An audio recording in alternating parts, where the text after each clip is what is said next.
কোনো অভিযোগ আসলে মূলত আমরা পাই নাই। আমরা যাত্রীদের সাথে কথা বলেছি, এসি গাড়ি নন এসি সবার সাথে কথা বলেছি।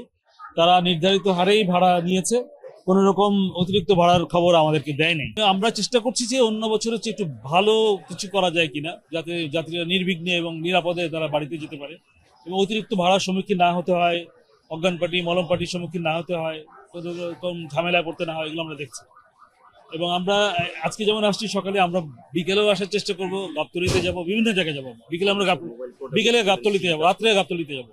আমরা রাতে আশা করি গাবতলীতে যাব। আমাদের ম্যাজিস্ট্রেট সাহেব এখানে কাজ করছেন, মালিক পক্ষের প্রতিনিধি যারা আছেন, শ্রমিক পক্ষের প্রতিনিধি যারা আছেন তারা আছেন, তারা নিয়মিতভাবে মনিটর করছে। মূলত হচ্ছে মনিটরিং। প্রথম থেকে আমরা মেসেজ দেওয়ার চেষ্টা করেছি যে এবার কিন্তু এগুলো করা চলবে না।